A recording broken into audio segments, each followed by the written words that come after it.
Mga boss, kayo po ba'y namroblema sa inyong mga kisame na madalas magbitakan yung mga dugtungan? Sa video ito mga boss, panoorin po ninyo kung ano po ang technique o paraan para ang inyong mga kisame hindi na po magka-crack kailanman. Isa po sa pinakamalaking problema po talaga sa atin po na mayroong mga bahay ay itong kisame. Maging sa looban yan o sa labas. Lalong-lalo na mga boss, kapag ang inyong mga kisame, plywood o kaya hardiflex. Ang tanong, bakit naman po?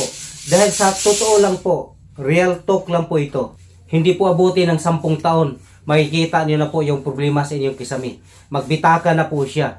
Kahit gaano pa kaganda ang inyong mga pangmasilya, dadating at dadating po talaga ang panahon mga boss, na mag-crack po talaga yan.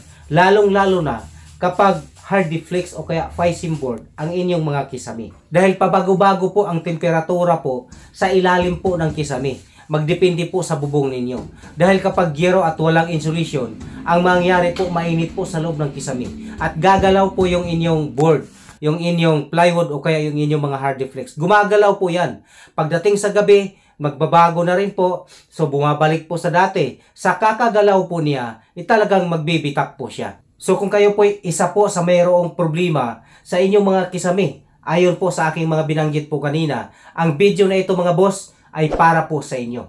Pero kung kayo po ay bago lang po sa aking channel at hindi pa po kayo nakapag-subscribe dito po sa channel na ito, kunting lambing lang po mga boss. Pakipindot po yung subscribe button, yung nasa kanang bahagi po sa baba po ng video na kulay pula na nakasulat na subscribe.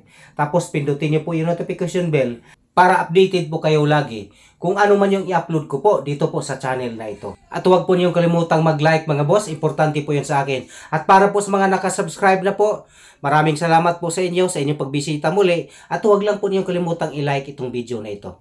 Kita po niyo yan? Ayan po. Nakaipit po ang kahoy doon po sa pinakadugtungan ng plywood. So wala nang magka-crack dahil kadalasan po sa mag-crack doon po sa dugtungan ng plywood. Isang magandang idea po ito kung ayaw po talaga ninyo na magkaroon po ng crack ang mga dugtungan po ng inyong kisame. Ang gagawin nyo lang po, kailangan nyo lang pong i-layout ng maayos yung inyong kisame para maganda po tingnan kapag itinapal na po yung kahoy. Ang kahoy nga pala na tinutukoy ko mga boss, yan po ay 1/2 by 2 na kindray. Iayos nyo lang po pag latag yung inyong mga plywood para pag itapal na po natin yung ating kahoy na kindray na 1/2 by 2, maganda po siyang tingnan. Sa ganitong paraan mga boss, hindi na po kayo mamroblema sa inyong mga kisame. So ang tanong mga boss, kung ayaw mo ng mga ganitong klaseng design para lang hindi mag-crack ang inyong mga dugtungan ng kisame, ano ang pwede natin gawin?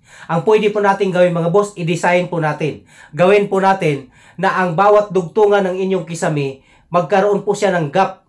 I-V-cut po ninyo ang style mga boss. At yung gap na yon, wag po ninyong punuin ng masilya para magkaroon po siya ng design. Yung naka V-cut po siya. At siyempre, sa paglatag pa lang po ng plywood o yung inyong mga board, kailangan naka-layout po siya ng maayos para maganda po tingnan. Naway may nakuha po kayong kunting idea dito po sa ating pinakitang video ngayon mga boss. At para po sa mga baguhan na hindi pa po nakapag-subscribe, naway mag-subscribe na po kayo mga boss. Pakipindot yung notification bell para ma-update po kayo lagi kung ano man yung i-upload ko po dito sa channel na ito. Ang channel na ito mga boss ay meron na pong mahigit 200 videos na ngayon na pwede po niyong mapanood. At sinisigurado ko po sa inyo na marami po kayong matutunan dito.